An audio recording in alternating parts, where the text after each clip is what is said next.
রোজা নিয়ে আমাদের মধ্যে কিছু ভুল ধারণা আছে। নাম্বার 1, সেহরি না খেলে রোজা হয় না। এই ধারণাটা সম্পূর্ণ ভুল। সেহরি খাওয়া সুন্নত, তবে ভুলবশত সেহরি না খেতে পারলেও রোজা হবে, রোজার কোনো প্রবলেম হবে না। 2 নাম্বারে হচ্ছে ভুল করে কোনো কিছু খেয়ে ফেললে রোজা ভেঙে যাবে। এই ধারণাটা সম্পূর্ণ ভুল। ভুল করে কোনো কিছু খেয়ে ফেললে রোজা ভেঙে যাবে না। প্রথম 2-1 দিন এই প্রবলেমটা হতে পারে, তবে 2-1 দিন পর আর এমনটা হবে না। 3 নাম্বারে হচ্ছে রোজা রেখে রক্ত দেওয়া যাবে না। এই ধারণাটাও সম্পূর্ণ ভুল। প্রয়োজন হলে রক্ত দেওয়াও যাবে, নেওয়াও যাবে।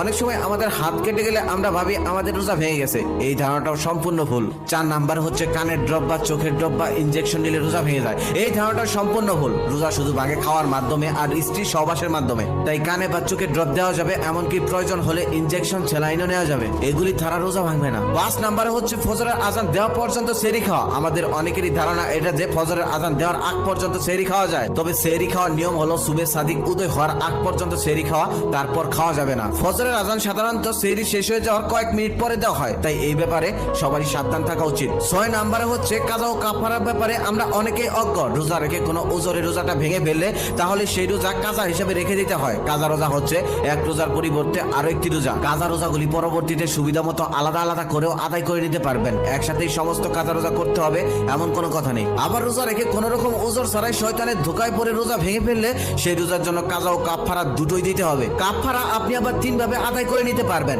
1 নাম্বার হচ্ছে দাস মুক্ত করে দেওয়া। এই দাসীর বিষয়টা এখন আর নেই, তাই আপনাকে 2 নাম্বার এবং 3 নাম্বারটাই বেছে নিতে হবে। 2 নাম্বার হচ্ছে একটি রোজার পরিবর্তে 60 জন মিসকিনকে 2 বেলা তৃপ্তি সহকারে আহার করানো। আর 3 নাম্বার হচ্ছে এক রোজার পরিবর্তে 60টি রোজা পালন করা। 7 নাম্বার হচ্ছে যে কোনো পরিস্থিতিতে রোজা রাখতে হবে। এই ধারণাটা সম্পূর্ণ ভুল। ইসলামে শুধুমাত্র প্রাপ্তবয়স্ক মানে 15 বছরের পর থেকে এবং সুস্থ ব্যক্তিদের জন্য রোজা ফরজ করা হয়েছে। শিশু ও অসুস্থ, শারীরিক ও মানসিক দুর্বল, ভ্রমণকারী, বাচ্চাকে দুধ খাওয়াচ্ছে অন্তঃসত্ত্বা এমন নারীদের জন্য রোজা রাখা ফরজ নয়। 8 নাম্বার হচ্ছে রোজা রেখে দাঁত ব্রাশ করলে রোজা ভেঙে যায়। অনেকেই রোজা রেখে দাঁত ব্রাশ করতে ভয় পায়, তবে এই ধারণাটা সম্পূর্ণ ভুল। তবে রোজা রেখে পেস্ট দিয়ে দাঁত ব্রাশ করার থেকে মেসওয়াক দিয়ে দাঁত ব্রাশ করা উত্তম। তবে পেস্ট দিয়েও করতে পারবেন, সামান্য নিয়ে নেবেন, একটু সাবধানতার সাথে দাঁত ব্রাশ করবেন, গড়গড়া কুলি করবেন না, তাহলেই কোনো সমস্যা নেই। 9 নাম্বার হচ্ছে কোরআন বক্সে দিতে হয়। রমজান মাস হচ্ছে কোরআনের মাস। এই মাসে সবাই বেশি বেশি কোরআন তেলাওয়াত করে, এটাও ভুল। কোরআন পড়লেই আল্লাহ তাআলার কাছে কবুল হয়ে যাবে, বক্সে দেওয়া জরুরি নয়। 10 নাম্বার হচ্ছে গোসল ফরজ হয়ে গেলে সেই গোসল না করে সেহরি খাওয়া যাবে না।